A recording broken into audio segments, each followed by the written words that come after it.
Which is better, the new Audi A6 starting at around $65,000 or the Mercedes E-Class starting at around $62,000? Well, in this episode, we are going to find out.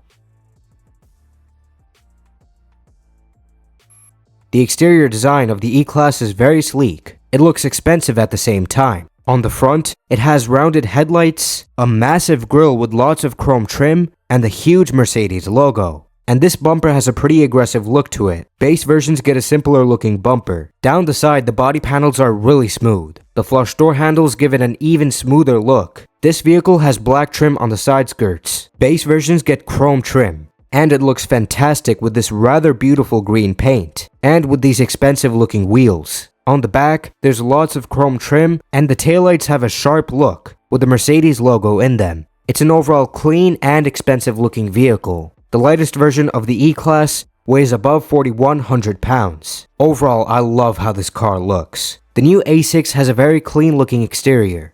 On the front, it gets these headlights here with a lot of different animations for the daytime running lights. Just like any other Audi, it has a huge grille. This new version has the Audi logo on the top of the grille, rather than being in the middle. The bumper has two vents, one at each side, and there are a couple of creases on the hood. On the side, it gets really smooth body panels, giving it a sleek look. The door handles are integrated into the door panels. On the back, it gets a light bar and these sleek looking taillights with a bunch of different animations, like the daytime running lights. And the bumper has a pretty simple design. The lightest version of the new A6 weighs at about 4,400 pounds. Overall, I absolutely love how this new vehicle looks. It looks very similar to the previous A6, just cleaner and more modern. It looks amazing. So does the E-Class. The new Audi A6 has a beautiful interior. The interior design does look pretty complex, but also looks high-tech and futuristic, with these massive displays and the ambient lighting, which looks awesome at night. Usually Audi's vehicles have excellent interior quality. Their interiors have expensive feeling materials, which are solidly put together. It's a wonderful place to be in. Now, for the comfort features, it gets heated seats, front ventilated and massaging seats, the heated steering wheel, and rear sunshades. Most of these features are optional though. They require extra. This vehicle up front has two displays as standard. There's the driver's display and the center display, providing most vehicle controls. You can also get a passenger display, providing controls and entertainment for the passenger. As you own this vehicle, it improves over time with over-the-air updates. Each software update provides new features and bug fixes. Of course, it has Apple CarPlay and Android Auto. You can also get a heads-up display. Now, the center display has YouTube, so you can watch videos on this display. It also has different games to play. Of course, these features only work when the vehicle is parked. On the passenger display, if equipped, you can access these features at any time. This display cannot be seen by the driver, and the voice assistant features ChatGPT, so you can ask the system a bunch of different questions. Overall, this is a beautiful high-tech cabin. The E-Class's interior is beautiful. It looks outstanding. This is one of the best looking interiors I have seen. It's super elegant, with the chrome trim, that beautiful wraparound effect, with the ambient lighting extending from the door panels all the way around the dashboard, which looks stunning. So do these huge displays. They really enhance the futuristic feel of this cabin. The steering wheel looks amazing. It's an overall gorgeous cabin. The seats have a beautiful diamond pattern to them, which you have to pay extra for, and it looks amazing. Generally, the interior quality of Mercedes' vehicles is pretty good. For the most part, they have expensive feeling materials, and they feel solid. For the comfort features, it has heated seats, front ventilated seats, front massaging seats, the heated steering wheel, and rear sunshades, though most of these features are optional, which you'll have to pay extra for if you want them. But overall, it's a lovely interior, and it's super high-tech. As standard, up front it has two displays. There's the driver's display and the main display, providing most vehicle controls. You can pay extra for the super screen, which will provide this huge glass panel connecting the main display to another display for the passenger, which has special technology making it invisible for the driver. This vehicle has over-the-air updates, so as you own it, it gets better over time. It has both Apple CarPlay and Android Auto. You can pay extra for a heads-up display with this vehicle, and there are a lot of cool features it has. There's augmented reality for navigation, so when you set a destination, On the main display, it will show the front camera and display arrows pointing towards the direction you will have to go. That way you'll never make a wrong turn. This is insane.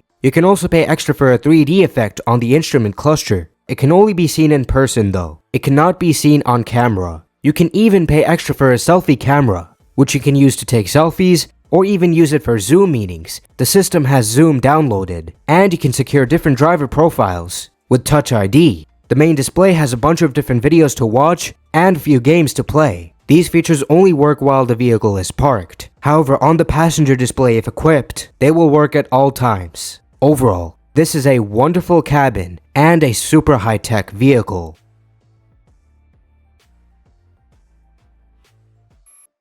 Now, how do these cars compare when it comes to practicality? The Audi's trunk is up to 16 cubic feet of space, but with the plug-in hybrid, the space drops down to 12.5 cubic feet. Regardless of which version you go for with the E-Class, the trunk will have up to 12.7 cubic feet of space. The base model E-Class has a 2-liter inline-4 turbocharged engine, making about 260 horsepower and 300 pound-feet of torque. This version is rear-wheel drive.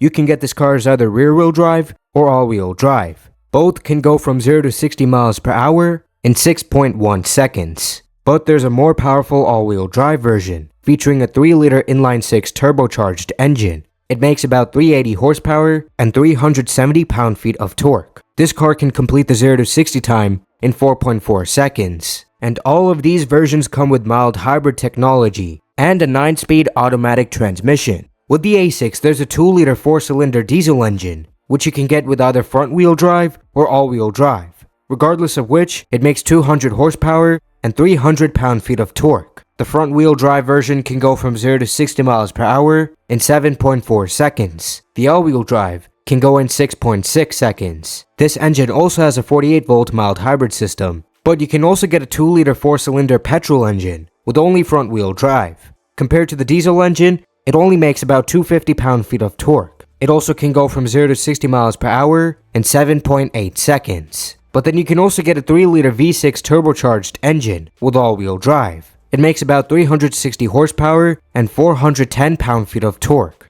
It can complete the 0 to 60 time in 4.5 seconds. Very fast. There's also a plug-in hybrid version, featuring a 2-liter 4-cylinder petrol engine, making about 250 horsepower and 280 pound-feet of torque. It has an electric motor which alone can make about 140 horsepower and 260 pound-feet of torque. The total power output is about 300 horsepower and 330 pound-feet of torque. But there's a more powerful version, which can make about 360 horsepower and 370 pound-feet of torque. It has a 25.9 kilowatt-hour battery, which is good for a range of about 70 miles in electric-only mode, and it can run in electric-only mode at up to 87 miles per hour. This vehicle can go from 0 to 60 miles per hour in 5.7 seconds. The more powerful version can go in 5 seconds. All versions of the Audi A6 have a 7-speed automatic transmission.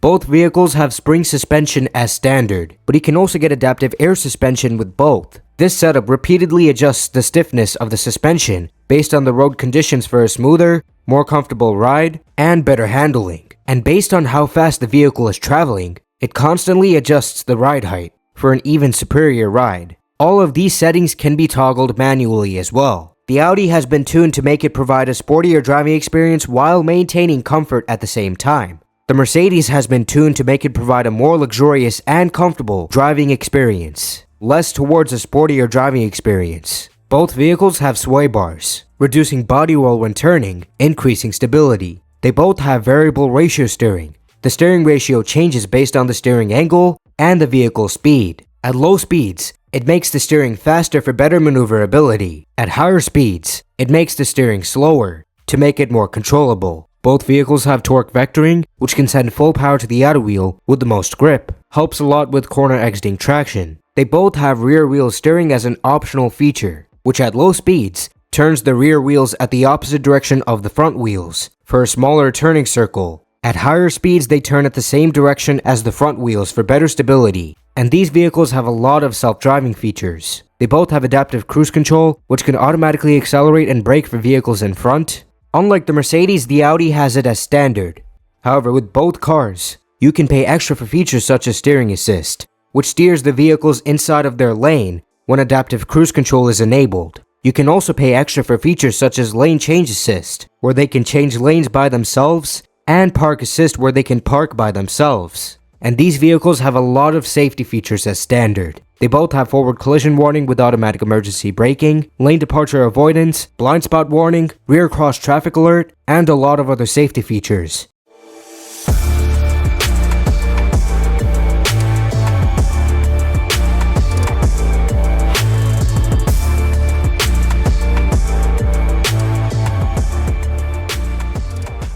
So which is better, the Mercedes E-Class or the new Audi A6? It's super close. These are both amazing cars, but the E-Class is slightly better, mainly because it's designed to focus more so on luxury and comfort, and that's what most people need. Its interior is beautiful, it's super high-tech, it's spacious, and it's fast. But do you guys agree? Let me know which vehicle do you guys prefer? And also, what other car comparison video would you like to see? If you enjoyed this video, make sure to give it a like, subscribe to my YouTube channel, follow me on X, and turn on all notifications so you won't miss out on any new episode posted. But anyways, that's gonna wrap it up for today's episode.